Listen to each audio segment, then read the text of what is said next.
Chapter 1. The Jump.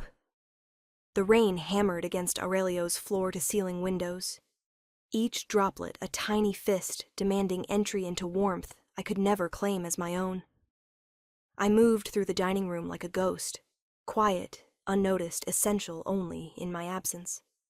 The white marble floors reflected golden chandeliers above, creating an illusion that I walked on light itself. Though my feet knew only the ache of 12-hour shifts and worn shoes held together by hope.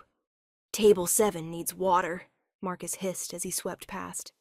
I nodded, already moving. That was my existence. Always moving. Always one step behind a world that never noticed me. The crystal pitcher felt heavy as I approached table 7. Then I saw them.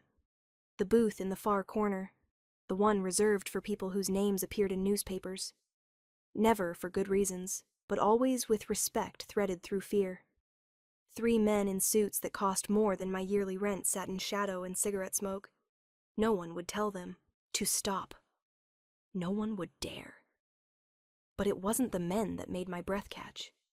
It was the child. A boy, no more than 5, sat at the edge of the booth, small legs swinging with oblivious joy. Dark curls framed a cherubic face. In his hands he clutched a toy car, making soft vrooming sounds that somehow cut through the classical music. Something in that child's innocence made my chest tighten with longing so fierce it bordered on pain. I'd wanted that once, a child, a family, a life that meant something beyond counting tips. But Michael had taken that dream when he left. "Miss, table 7? I blinked, forcing a smile, and poured water with hands that had learned steadiness through repetition rather than calm. As I turned to leave, I heard it. A crack. Sharp. Distinct. Then a scream. Sophie, another waitress, balanced a tray loaded with champagne flutes. Her heel caught on the carpet's edge, a small, traitorous fold housekeeping had missed. Time became syrup. Thick and slow. The tray tilted. Crystal glasses began their inevitable descent, catching chandelier light as they fell, transforming into deadly projectiles aimed directly at the corner booth. Directly at the child. The boy looked up, dark eyes wide, toy car frozen. He didn't understand. Didn't know to move. The men beside him were already in motion, but they were too far. Too slow. I didn't think. My body moved on instinct. 3 steps to cross the distance between invisible and unforgettable. I threw myself over the child, my body a shield of flesh and bone against the glittering cascade. His small form disappeared beneath me as I curled around him, my back to the storm. The first glass shattered against my shoulder blade, white-hot pain that stole my breath. Then another, and another. A percussion of breaking crystal and tearing fabric. I felt champagne soak through my uniform, mixing with something warmer. Blood. Mine. The boy beneath me was screaming, but it was muffled against my chest. I held him, tighter, absorbing each impact, each sharp kiss of broken glass embedding itself in my back like a constellation of agony. Then silence. Not true silence. The restaurant erupted in gasps and shouts. But the rain of glass had ended. I remained frozen, hunched over the child, trembling with adrenaline and shock. "Don't move." The voice came from above me, low and dark as midnight with an accent that softened consonants. Italian. "Matteo, are you hurt?" The child, Matteo, whimpered against me. "No, Papa." Papa. Oh God. What had I done? Hands gripped my shoulders, firm but careful. "Look at me." Despite every survival instinct screaming to run, I lifted my head. The man kneeling beside me stole whatever breath the glass had left me. He was beautiful in the way dangerous things often are. Sharp jaw shadowed with stubble, dark eyes that held unfathomable depths, and a scar tracing from his left eyebrow into his hairline. His midnight blue suit probably cost more than my car, but it was his eyes that trapped me. They should have been cold, calculating. Instead, they burned with something I couldn't name. Dangerously seen. "You're hurt," he said. Not a question. His gaze traveled over my face, down to where glass protruded from my shoulder. Something shifted in his expression. A flash of rage so profound it made the air crackle. "I'm fine," I whispered. "Is he? Is Matteo?" "You knew his name." Those dark eyes sharpened. "How?" "I heard you. I just heard—" "Papa, she saved me!" Matteo wriggled out from beneath me, small hands reaching for my face. "The glass was going to hit me, but she jumped."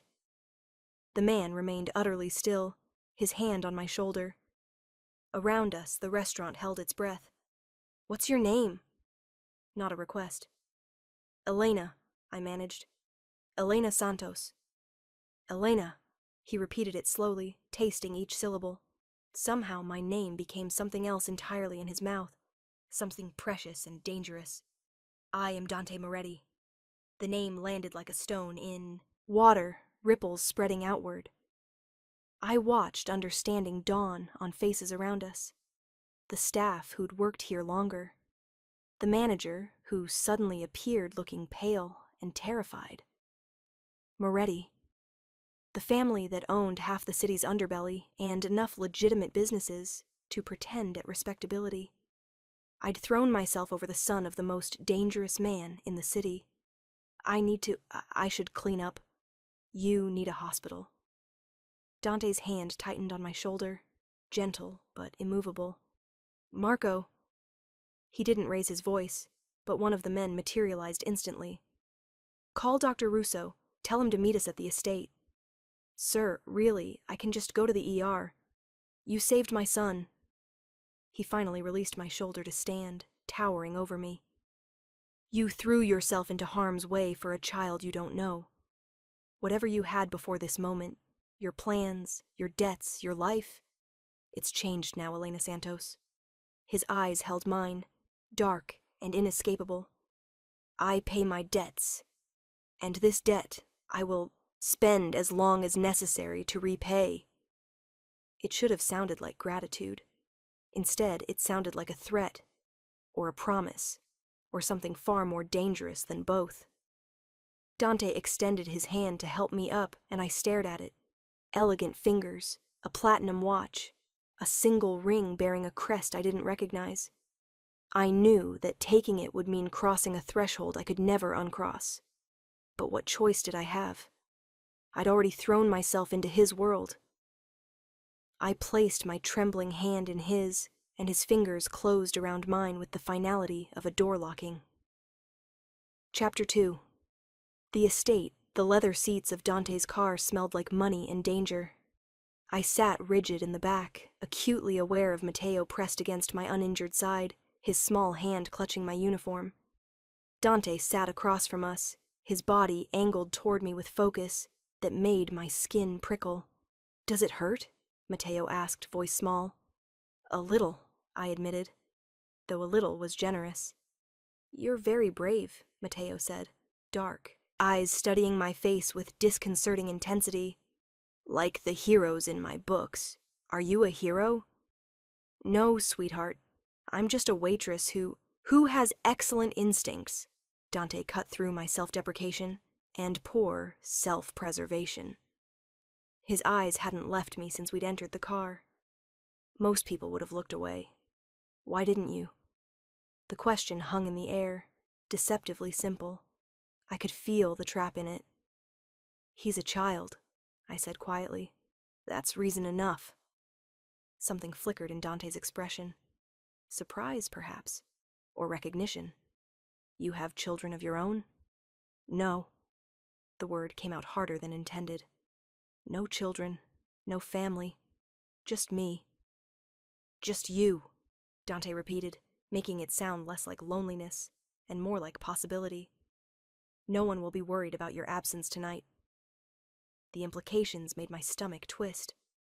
"Your rent is paid," Dante said, pulling out his phone and typing swiftly. "For the next year. Consider it the first installment on my debt. You can't, that's not irrelevant." He pocketed the phone. "You took glass meant for my son. There is no sum that adequately compensates that, but I will try. Your rent is handled. Your medical bills will never reach you. I'm being fired. You're being protected. Steel beneath smoothness. The incident tonight was no accident, Elena. Someone wanted to hurt my son. You put yourself between him and that harm. He leaned forward. Which means whoever arranged this will now see you as either an accomplice or a witness. Both positions are dangerous. Fear, cold and sharp, cut through the pain. What are you saying? I'm saying your invisibility, that thing you've worn like armor, is gone. Everyone in that restaurant saw you save Matteo. By morning, everyone who matters will know your name. His jaw tightened.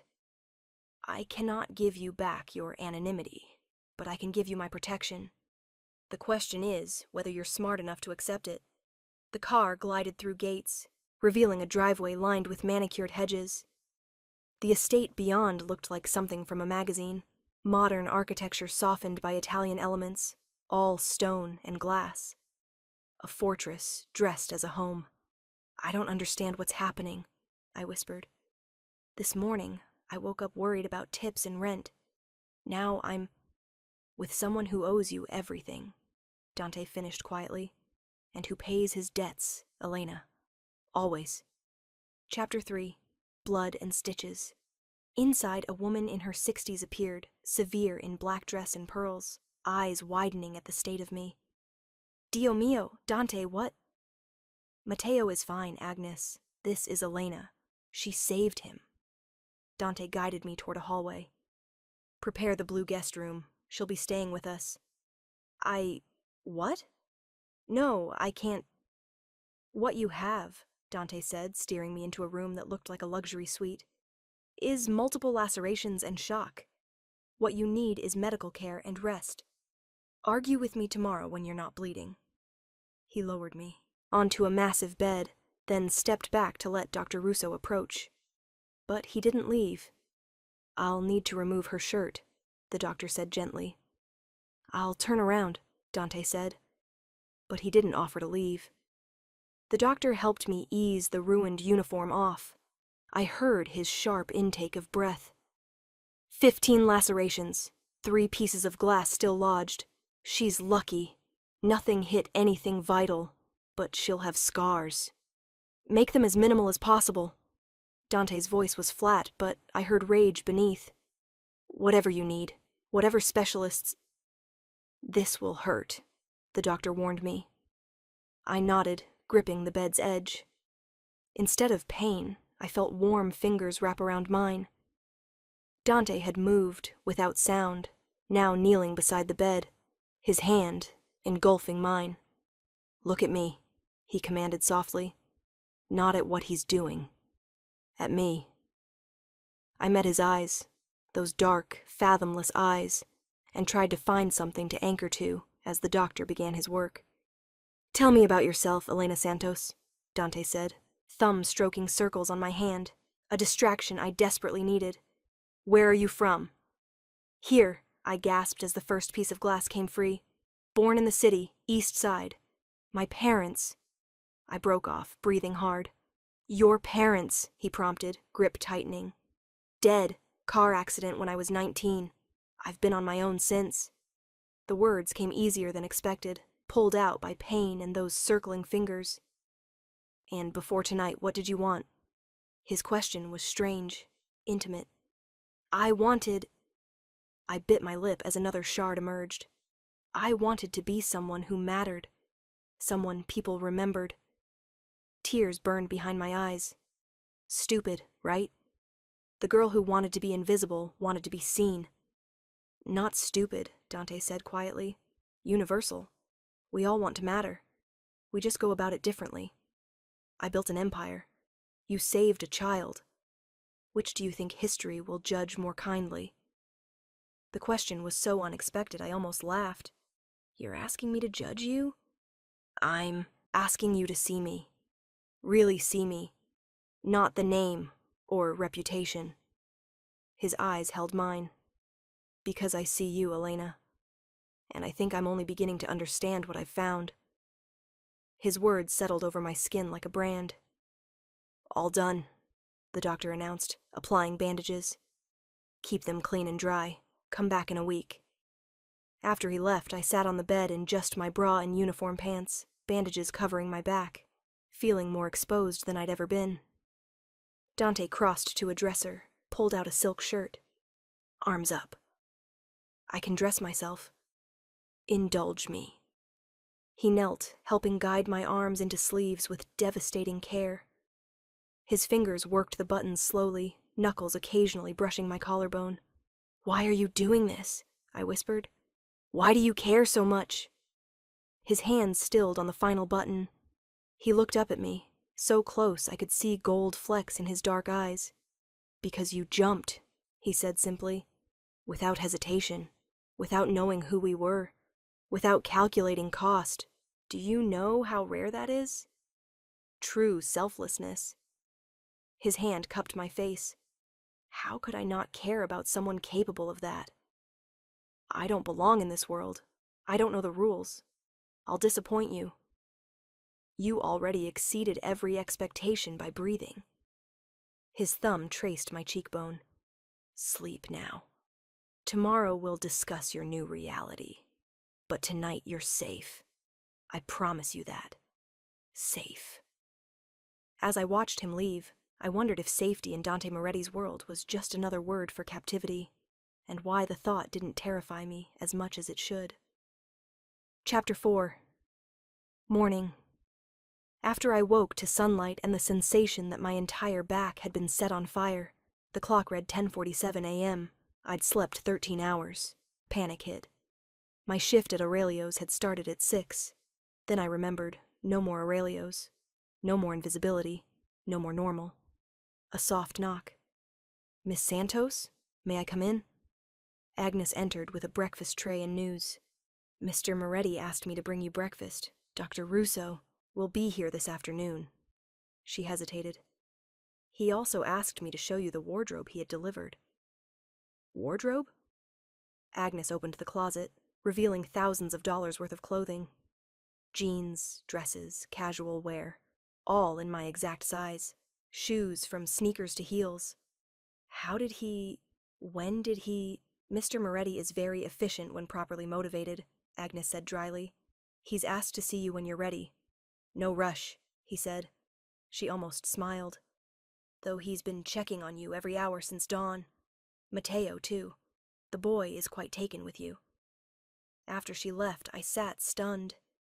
Everything screamed at me to run. But Dante's words echoed. Someone wanted to hurt my son. You put yourself between him and that harm. If he was right, leaving might be the most dangerous thing I could do. I showered carefully, dressed in jeans and a sweater that fit perfectly. Agnes found me in the hallway. He's in his study, third door on the left. The study smelled like leather and expensive. Cigars. Dante sat behind a massive desk, phone pressed to his ear, speaking rapid Italian. The moment he saw me, he ended the call mid-sentence. Elena. He stood, circling the desk. How are you feeling? Like I was used as a pincushion, but alive. Thanks to your own resilience. He studied me with unnerving intensity. They fit well. You shouldn't have. He raised a hand. We've established I pay my debts. Sit. We need to talk about what happens now. I lowered myself carefully into a leather chair. You said last night wasn't an accident. It wasn't. Dante's jaw tightened. Sophie, the woman who dropped the glasses, received a phone call 30 minutes before her shift. She seemed distracted, nervous. Then the accident happened when my attention was divided. His jaw tightened. Someone paid her to create a distraction. The glasses were meant to cause chaos. What they didn't anticipate was you. Who would want to hurt a child? Many people want to hurt me. Matteo is simply the most effective way to do so. Weariness flickered in his eyes. Rivals who think killing my son would weaken my position? They're not wrong. And Sophie has been questioned, claims a man threatened her daughter. Dante's tone suggested that man's future would be brief. But that's not your concern. Your concern is understanding that by inserting yourself into this, you've become part of it. The people who orchestrated this know you interfered. They'll want to understand why a waitress would risk her life.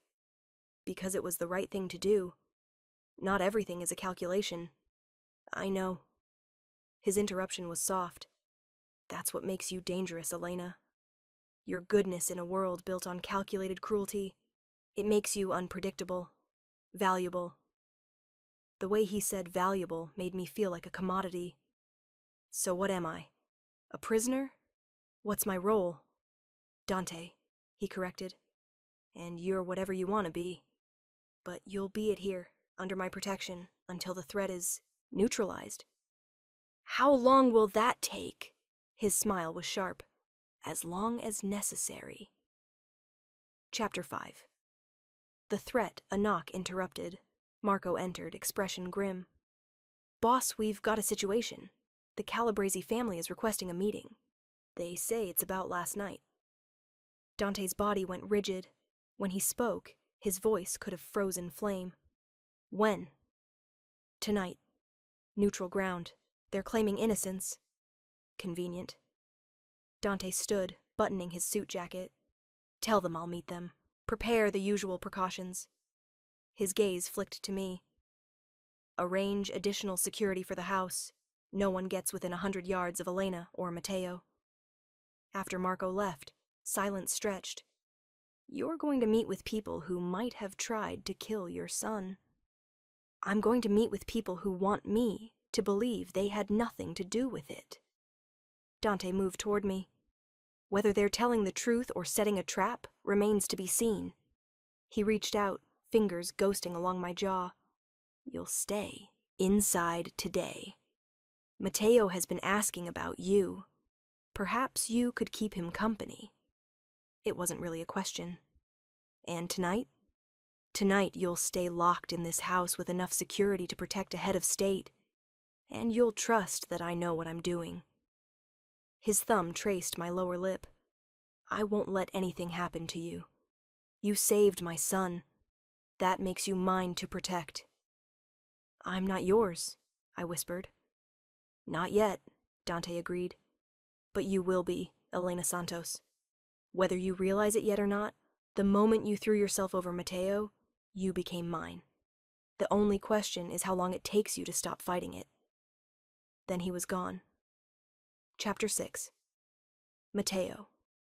I spent the afternoon with Matteo in the massive playroom. He launched himself at me with 5-year-old enthusiasm. You're here! Papa said you'd stay. Are you staying forever? His innocent joy was a balm. We built block towers, acted out dragon battles. He chattered constantly about school, friends, his Nona in Italy. Do you have a mommy? He asked suddenly. The question hit hard. No, sweetheart. My mommy died when I was younger. Me too, he said solemnly. My mommy went to heaven when I was a baby. Papa doesn't like to talk about her. He leaned against me carefully. But now you're here. Maybe you could be like a mommy. Just for a little while. My throat tightened. Oh, Matteo. I'm just staying temporarily. Papa says you're staying as long as you need to. And I need you to stay forever because you saved me and you're nice. I hugged him gently, this innocent child trapped in a dangerous world. As he fell asleep against my shoulder, I looked out at the grounds below. Beautiful, manicured, patrolled by armed men. A gilded cage was still a cage. But God help me. I wasn't sure I wanted to leave anymore. Chapter 7. The call night fell like a held breath. I'd put Matteo to bed, reading 3 stories until his eyes closed. Now I stood, watching Dante's convoy prepare to leave. Even from a distance, I could pick him out, taller than his men, moving with fluid confidence. He wore all black tonight, looking even more dangerous. As if sensing my gaze, he looked up. Our eyes met across the courtyard, and even through glass and space, I felt the impact. He raised one hand. I'll come back. Then he was gone. I tried to distract myself, explored the house, found the library. I'd just settled with a worn copy of Neruda when my phone buzzed. Unknown number. Hello? Silence. Then breathing, deliberate. Who is this? The girl who thinks she's a hero. Male voice, distorted, mechanical. You should have stayed invisible, little waitress. Now you're a complication.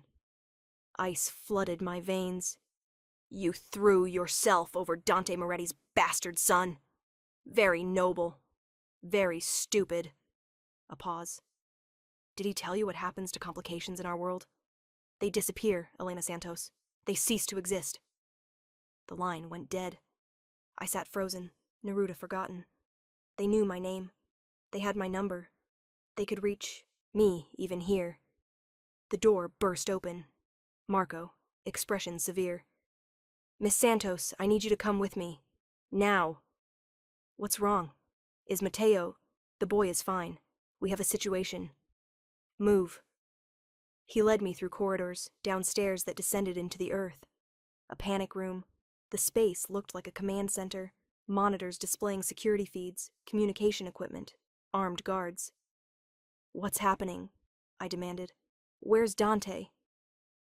The meeting was an ambush, Marco said grimly. Not the Calabrese family. Someone using their name. His attention stayed on monitors. We've lost contact with the convoy. The world tilted.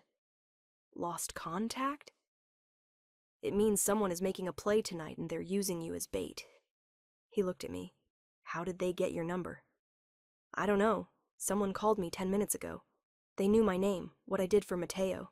Said I was a complication. Marco's jaw tightened. Your phone. Give it to me. I handed it over, watching him remove the battery.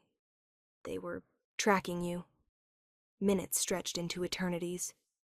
I watched security feeds, gates, gardens, the driveway. Everything looked peaceful. Then, on one monitor, movement. Figures appeared at the property's edge. Then another. Moving with military precision. South perimeter breach, a guard reported. 4 hostiles, armed, advancing toward the main house. Where's Mateo? Safe room with Agnes, reinforced steel. They'd need explosives. They're not going for Mateo, Marco interrupted. They're coming here. They know where you are. How? Because someone on the inside told them. Marco's expression went arctic. We have a traitor. The lights cut out. Emergency lighting kicked in. Eerie red. Gunfire in the distance. Marco's hand was on my arm, dragging me toward another door. We're moving you. Stay close. Stay quiet. If I tell you to run, you run. The door opened onto a tunnel. An actual underground tunnel. We were running. Marco in front, 2 guards behind. More gunfire above. Us, closer. How long until Dante gets here? 10 minutes, maybe less. Marco pulled me around a corner. But 10 minutes is an eternity in a firefight. The door opened onto a garage filled with black armored vehicles. Marco pushed me toward an SUV, but before we could reach it, the far entrance exploded inward in a shower of concrete and steel. 3 men emerged from smoke, weapons raised. Marco and his guards returned fire immediately. The enclosed space amplified the sound until my ears rang. Get in the car! Marco shoved me hard. I stumbled toward the SUV, my back screaming. A hand caught my arm. Wrong hand. Too rough. I turned to find a man with dead eyes and a gun pressed to my temple. Stop shooting or she dies, he called out. The gunfire ceased. Marco stood frozen, weapon raised but useless. You don't want to do this. You have no idea what Moretti will do if you hurt her. Moretti is dead, or will be soon, the man said flatly, and this girl is our insurance. Weren't planning on the air having a guardian angel. The gun pressed harder. Drop your weapons. Do it, I said quietly. Marco, drop the guns. Miss Santos. Do it. I'm not dying tonight because of pride. Drop them. Marco's weapon clattered to the ground, followed by the others. The man smiled. "Smart girl. Now you're going to walk with me very calmly." He began pulling me backward. I caught Marco's eyes. "We'll find you." Then I was being dragged into smoke and darkness. Outside, a van waited. I was thrown into the back, my head cracking against the floor hard enough to see stars. The door slammed. The van lurched into motion. Through the ringing in my ears, I heard the first man speaking into a phone. "We have the girl, Moretti's new pet. Tell the boss we're bringing her to the warehouse." Cold laughter. Let's see how much his son's savior is really worth to him. I lay on cold metal, my back on fire, head throbbing. I understood what Dante had meant about debts. He owed me for saving Matteo. But now I'd cost him something too. Leverage, weakness, vulnerability. The question was whether he'd consider me worth saving, or whether I'd just become another complication that needed to disappear. Chapter 8. The warehouse.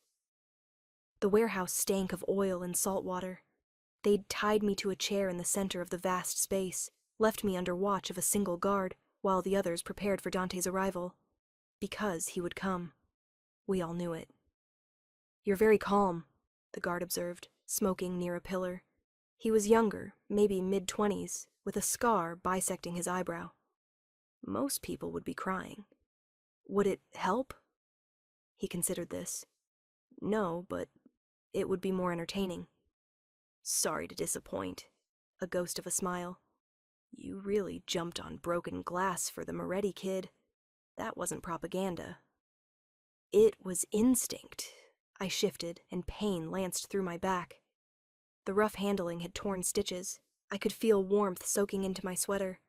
He's 5. He shouldn't pay for his father's sins. "None of us should," the guard said quietly, something haunted in his eyes.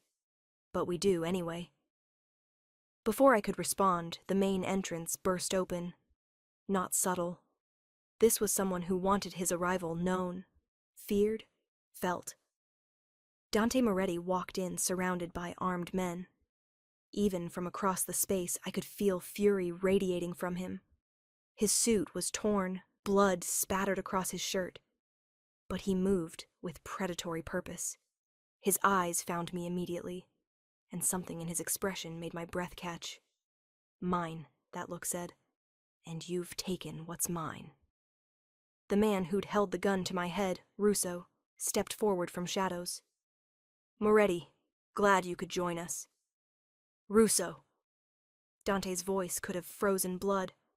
"You have 30 seconds to release her before I burn everything you love to the ground." Still so dramatic.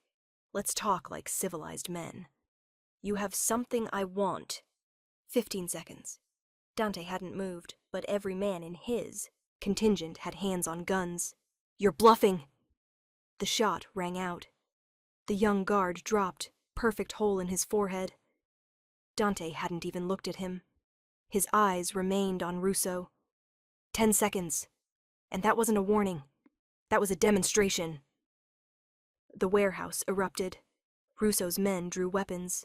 Dante's responded. I was in the center of a Mexican standoff. Russo backed toward me, using my chair as a shield. "You're insane. You'll kill her in the crossfire." "I'm a very good shot. Are you?" Dante's smile was terrible. "Because from where I'm standing, you're using a woman who saved my son as a bargaining chip, which means you've already signed your death warrant." "Boss!" one of Russo's men started, fear evident. Russo pressed his gun to my temple. "Everyone stands down, or I blow her brains out." Time crystallized. I could see calculations running behind Dante's eyes. Angles, trajectories, acceptable losses. Could see the moment he decided what I was worth. Everything. "You're not going to shoot her," Dante said, voice dropping to something almost conversational. "Because the moment you do, there's no mercy. I'll keep you alive for days, weeks. I'll make you watch as I dismantle everything you've built. Your daughter in Milan, Sophia, isn't it? I'll send her your screams. You're bluffing. Am I? Dante took a step forward. You've been in this business long enough to know my reputation. I don't make empty threats. So ask yourself, is the information you want worth more than everything you hold dear? I watched Russo's hand tremble. Stand down, Russo said finally, defeated. Weapons down. His men hesitated, then complied. Russo removed the gun from my head, stepped back. She's yours. Take her. Dante crossed the space in seconds, kneeling before me, working the ropes with surprising gentleness. Are you hurt? My back. Some stitches tore. But I'm okay. I know what they said. I know everything, Elena, and they'll pay for every moment of fear. The ropes fell away. He helped me stand, his arm supporting my weight. He turned back to Russo. You touched what's mine. In any other circumstance, that would mean your death. His voice dropped. You also had the intelligence to back down. That earns you a reprieve. You'll leave the city tonight. Everything you own here, mine now. Your family remains untouched because you released Elena unharmed. He stepped closer. If I ever see you again, I'll forget this mercy. Understood. Then get out of my sight. Russo and his men fled. The warehouse emptied except for Dante, his men, and me. Dante turned back and I saw exhaustion now. You should have let Marco take you to the car. Probably, but I needed to see, to understand what I've become part of. And do you understand?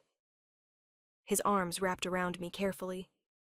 I understand that you're a man who keeps his promises, that you value loyalty above everything. I looked up at him, and that you consider me worth protecting, even though I don't understand why.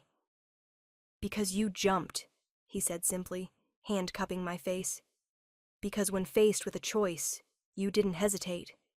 How could I not protect someone capable of that kind of courage? I'm not brave. I'm terrified of you, of this world, of what it means that I don't want to leave anymore. Brave and terrified aren't mutually exclusive. His thumb traced my cheekbone.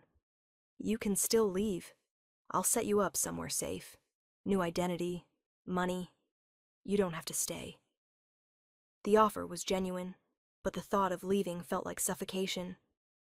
What if I want to stay? Not because I'm trapped, but because for the first time, I feel like I matter. Want me? He finished, hope in his voice, raw and unexpected. Because I want you, Elena.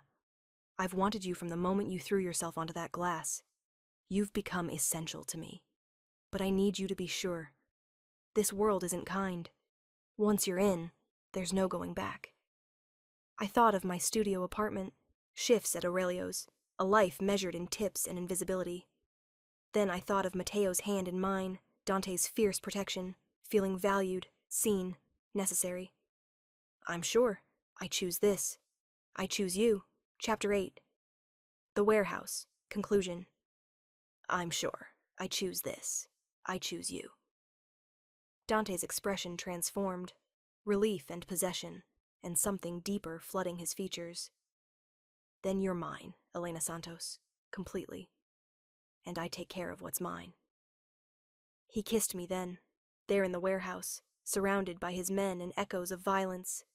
It tasted like promises written in blood and glass, tasted like a future I'd never imagined wanting, but now couldn't live without. When he pulled back, his forehead rested against mine. Let's go home. Home. Not his house, but home. As if I'd always belonged there. As Dante helped me to the car, his arm secure around my waist, I looked back at the warehouse one last time. This was where Elena Santos, the invisible waitress, had died. And where someone new, someone who mattered, who belonged, who'd been claimed by a man powerful enough to reshape the world, had been born. The transformation had cost me blood and fear and every shred of safety I'd once clung to. But as Dante settled me into the car, his hand finding mine with possessive tenderness, I knew I'd pay that price again. Some cages were worth choosing. Some monsters were worth loving. and some debts, the ones written in courage and blood and fierce protection of innocence, could never be fully repaid. They could only be honored. Forever. Chapter 9. 3 months later, I stood in Dante's study. Our study now, he'd insisted, watching snow fall over the estate's gardens through floor-to-ceiling windows. The scars on my back had faded to silver lines, badges of honor I'd learned to wear with pride rather than shame. Matteo's laughter echoed from somewhere in the house, probably the kitchen where Agnes was teaching him to make cookies like Nona's. He called me Elena Mama now, and every time he did, my heart threatened to burst. Arms wrapped around me from behind, careful as always of my scars, and Dante's chin rested on my shoulder. What are you thinking about? How different my life is now. I leaned back into his warmth, into the safety and danger he represented in equal measure. How I thought I wanted invisibility. But what I really wanted was to be seen by the right person. And am I the right person? His voice held amusement, but I heard the genuine question beneath. I turned in his arms, meeting those dark eyes that had haunted my dreams and waking hours since that first night. You're the only person, Dante. The one I threw myself into danger for. The one who caught me when I fell. Always, he promised, and sealed it with a kiss that tasted like forever. Outside, snow continued to fall, blanketing the world in white. But inside Dante's fortress, inside the home we'd built from blood and courage, and a love neither of us had. Expected, everything burned warm and bright. I'd jumped onto glass to save a child, and in doing so, I'd saved myself. Some stories end in tragedy, some in triumph. Ours ended in both, and neither, and everything in between. A tapestry woven from darkness and light, violence and tenderness, fear and love so fierce it could weather any storm. And I wouldn't change a single scar.